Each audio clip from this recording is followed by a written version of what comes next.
So this music is bringing me back to my childhood, which makes me think my 18 and 20-year-old sons would think we're all old heads, as they say to me every time I listen to this type of music. But thank you for that.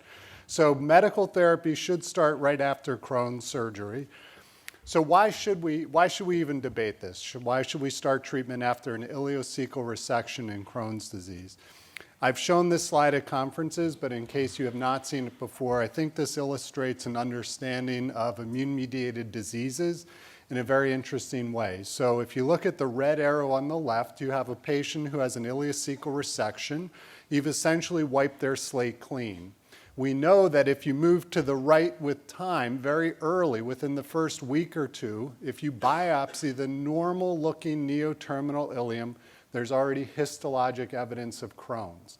At 1 year after surgery, Paul Rutgerts in 1990 showed us that up to 90% of patients have asymptomatic, they don't have clinical symptoms, asymptomatic endoscopic recurrence. And then ultimately what happens over time, patients develop symptoms, and about 50% of patients by 5 years will have another surgery. So that's the natural course of post-op Crohn's disease without medical treatment.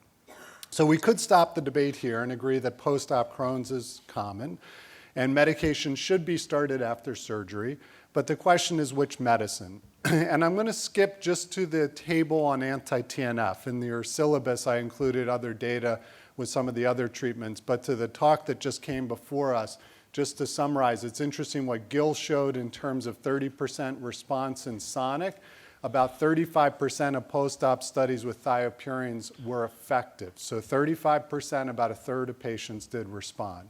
These are the anti-TNF data. The 4 blue on top are with Infliximab. The 6 in white in the bottom are with adalimumab. Patients had surgery, went on an anti-TNF, and then at some time point, about a year later, they had an endoscopy and they looked for post-op recurrence. So the middle column under anti-TNF, you'll see the rates of endoscopic recurrence between 0 and 21%. So fairly consistent results across the anti-TNF studies. And then on the right-hand side, there are different placebos or azathioprine or 5-ASA. So why not delay therapy until there is endoscopic recurrence? So why not wait and then treat based on what we see? And I think this gives us an interesting insight into mucosal healing, or in this case, prevention of mucosal recurrence. And if we look at medical treatment trials, post-op prevention and treatment of post-op recurrence. So my colleague Dave Rubin is going to attempt to debate, I think this part of it is waiting. Now, he'd probably also try to convince you, being from Chicago and me from Pittsburgh, that the Chicago Bears are better than the Pittsburgh Steelers. But I doubt that's true. And you notice that I leave San Francisco out of this because I can't even compete. And Uma's sitting next to me here, and she would probably take her high heel and put it through my eye if I say anything bad about the San Francisco teams. But that's David's side of the debate. Why don't we wait? So I think the ultimate question is, when is it too late to start a biologic treatment? Should we start a biologic treatment when there's histologic recurrence? Should we wait until there's endoscopic recurrence? When is it too late? When does that tipping point occur where we can't recover the patient? So we looked at some long-term outcomes, and I alluded to this earlier, and I'm not going to show you our initial study, but just the long-term outcomes that we published last year. So look for a minute, if you will, and I'll scroll it across the bottom. The placebo patients in our study. Essentially, patients had surgery, there were no anti-TNF, and a year later they had an endoscopy. What happened to those patients? Well, 11 of the patients who were on placebo had an endoscopic recurrence at 1 year. Of those patients, 12 of the 13, so the 11 of the 11 patients went on Infliximab. So they had recurrence, then they went on Infliximab. Interestingly, of those patients, about half progressed to still needing surgery. And if you look at the bottom, all of those patients had a score of 3 or 4. So we missed the point by which we could recover them, and they ultimately went on to another surgery. This is a very exciting year, this year right now, for post-op Crohn's. And the reason is two. One is this is the POCER study, which I'm going to briefly talk about. But the PREVENT data, which is the international study, will present at DDW. And for any that are not doing anything, Monday of DDW at 5 p.m., I'll be presenting the PREVENT data. I can't say more than that right now. But these are the POCER studies. So what's POCER? What did this look like? POCER was different. This is waiting for recurrence or looking early and then acting. So the primary endpoint of POCER was an 18-month endoscopic recurrence in Crohn's patients after a bowel resection. Patients were randomized to either an active arm, which means that 6 months after surgery, they had a colonoscopy, and then based on endoscopic recurrence, they were allowed to escalate treatment. So this may be what a lot of you are doing in your practice right now. Let's not do anything, let's look early and then treat. The standard care arm had no 6-month colonoscopy. Essentially, they waited till 18 months. Now, this is where the study gets a little bit confusing, but I'll make it very simple on one slide. So that was the purpose of the study. But all patients were front-loaded with metronidazole for 3 months.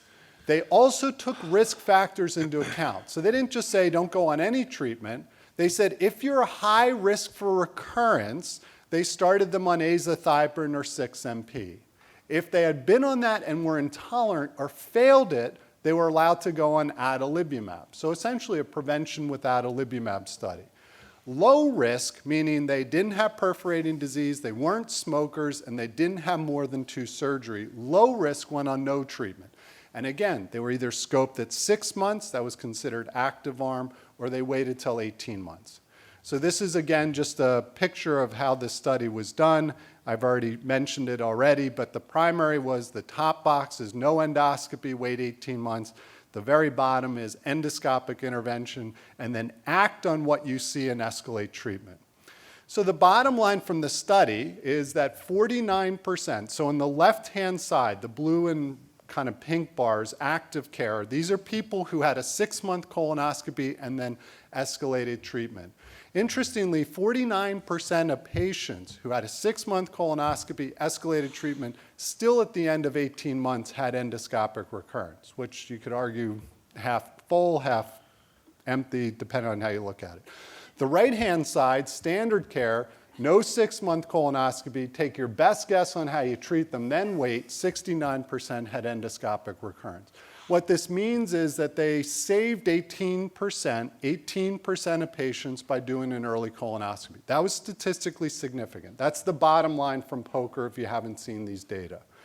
Now I'm going to argue David on this, although he hasn't even brought this up yet, so maybe he won't bring this up. But this is, these are the patients at low risk. So let's wait for endoscopic recurrence. What did that look like in POCER? So in the low-risk group, they didn't have multiple surgeries, they didn't have perforating disease, they were not smokers, and this was essentially their first surgery. These were 21 patients. 21 patients had an endoscopic recurrence at 6 months. Okay, so we wait. We don't do anything, wait, they have recurrence. 8 of the patients who had recurrence, they added azathioprine. What happened 18 months later, only 2 of those patients recovered. So waiting 6 months, starting azathioprine, they were only able to recover 2 patients. The others still had recurrence. So you might argue, with all due respect to Gil and Fernando, that azathioprine doesn't work. All right, fine. So let's look at the high-risk patients and combine now thiopurine and adalimumab. 39 patients in the high-risk group had a recurrence at 6 months. 33 were already on thiopurines at the time of, right after surgery. 6 of the patients were on adalimumab. So 6 patients recurred on adalimumab. The ones on thiopurine escalated to adalimumab every other day. So essentially what that means is surgery, put them on azathioprine, wait 6 months, scope, they have recurrence, then put them on adalimumab, give them a year and see what happens. The other group, adalimumab for 6 months, recurrence, then put on weekly when they have recurrence to every other week. That's essentially what this looked at.